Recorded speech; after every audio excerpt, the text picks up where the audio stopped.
I just got Stewy's DNA test back finally.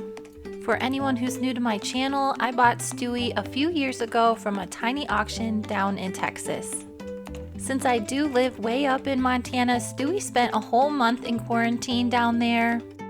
When he finally made it up to Montana, he did have a few things going on with him. His rehab was a little bit long and complicated, but he has really blossomed into a cute little horse. I was able to track down the guy that brought him to the sale, and he told me that Stewy was half quarter horse, half Mustang. The previous owner did have some tall tales about where he got this guy from, so I figured since I will be starting him under saddle soon, I might as well send his hair in and get an actual DNA test on him. While the test won't be able to tell me specifically what breed he is, it should give me a better idea of what disciplines he might excel at. About a week ago, I did pull some of his hair out to send in for testing. This DNA test takes the little part of the follicle that is attached to the hair and breaks it down in order to get the DNA. Once they have the DNA, they break it down further into its base pairs. From these base pairs, they will be able to look at Stewy's DNA genotype. This genotype will then be compared to historical DNA data they have on over 50 breeds of horses. I've never really thought too much about Stewy's heritage because I've always thought he was half quarter horse and then half Mustang. But since Mustang is not a breed, I'm thinking probably Arabian is the next most likely breed. And then probably a Spanish type horse. It wouldn't be fair to let you guys guess without getting a closer look at Stewy, so I'm gonna go ahead and measure him and then brush him. After you get some more information about him, hopefully you guys will have some good guesses as to what breed traits we find in his DNA.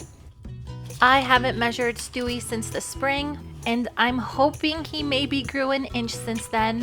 Stewy will be turning 5 in 2024, and I still have my fingers crossed that he will grow a little bit more.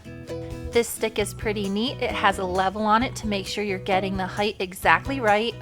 And after a few adjustments, it looks like Stewy hasn't grown a bit since I measured him last. I am 5'9", so I will look a little bit silly riding him. He does, however, have some pretty thick legs for a small horse. I always figured he got those from his Mustang mama, but the Mustangs that are found throughout the US can have tons of different breeds that contribute to their DNA. Stewy has a pretty classic bay pattern. He has a few blonde hairs on his legs and his muzzle and his belly. I have heard this called wild bay before. He also has an extremely thick mane and tail. This is only about half his tail because Scarlet chewed a lot of it off last year.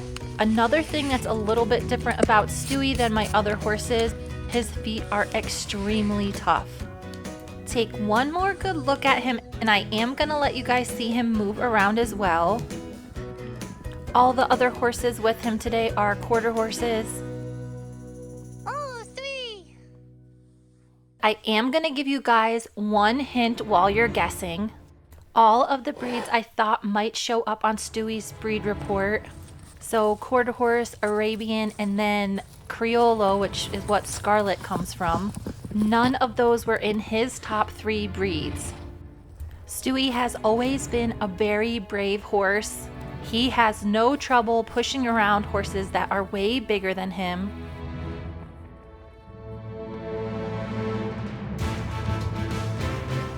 It is time to get your final guesses in. None of these breeds were in his top 3, even the quarter horse, which was a complete surprise. The one horse breed that he has the most in common with is the Belgian draft horse. Now I know what you're thinking. There's no way that Stewy is related to these horses. When most people in the US think of a Belgian, they think of the big blonde plow horses from the Midwest. But the historical DNA data comes from a horse more similar to the modern day Brabant horse. While this breed doesn't seem like a likely match for Stewie, he does have one very specific breed characteristic that is very common within this horse. Belgian draft horses are descendants from the original war horses of the medieval times. This was an extremely strong, hardy breed that was used for a variety of tasks, including war. Stewie does look like a miniature version of these muscular horses. Almost all Belgian draft horses have a very distinct coat pattern called mealy or light pointed, and that is what all of his little golden hairs are from.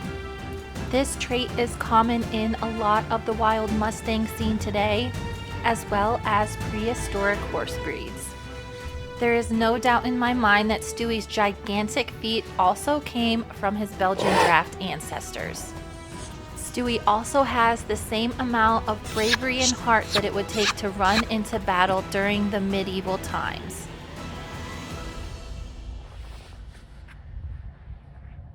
The next breed that Stewie has the most in common with is the Hackney horse. Today, Hackney horses are known for their very high knee action. They are commonly used as cart horses, and even though it's not as pronounced, this must be where Stewie gets his very springy gait from. He should be extremely smooth to ride once I get him started. The Hackney horse's lineage can be traced back all the way to the trotting bred horses of Henry VIII. Like most breeds around this time, thoroughbred blood was slowly infused into the trotters to produce a more refined horse with increased stamina that was needed to go up and down the roadways. Today, Hackneys are bred mostly to show off their high stepping gait. Hackney horses are becoming harder to find, so it's really cool that Stewie has a little piece of them still left.